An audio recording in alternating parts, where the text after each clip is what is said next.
Hello everyone, my name is Gabby Wilder. I work for the PSED department and I'm going to be showing you some important features on Zoom today. You will access Zoom through one of two ways, either your ESU email or through D2L. Your professors will let you know which option they choose.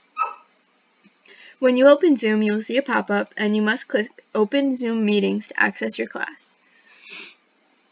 When you click that button, this is the screen that will come up. It's important to note this toolbar down here. We'll go through each button step by step. This first button down here is your mute and unmute button. There are a couple rules of thumb when using Zoom meetings. Keeping yourself muted unless being spoken to is one of those rules. So you can do that right here when you first access the class. Right next to that is an arrow.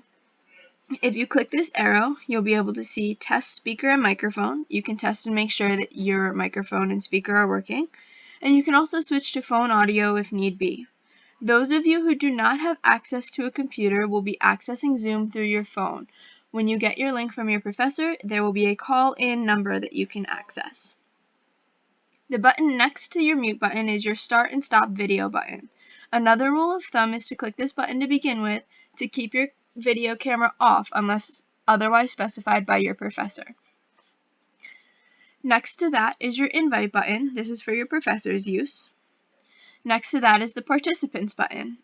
When you click the participants button, you'll see this top right hand box pop up and you'll be able to see who's in the class, who's joined, and your professor. Next to that is the share option. This will be how you can share your screen if you're presenting or if you're in breakout rooms and you need to share your computer. This will also be how your professor shares their computer for lecture. The button next to that is the chat button. That is located over here on the bottom right hand side. You have a couple different options when it comes to the chat. You can message everyone, you can message one person directly, you can message a group, or you can message the professor alone as well. You'll type that chat right here. The next button is the record button. This is for use by your professor. They will be using this to record the lecture for the archives that you can later access if need be. After that, you have your leave meeting button. This will be how you leave the class when your professor has finished.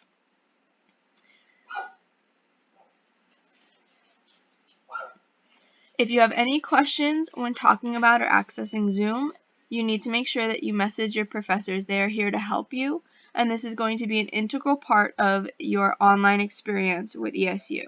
Please do not hesitate to contact your professors. Thank you for listening to this tutorial.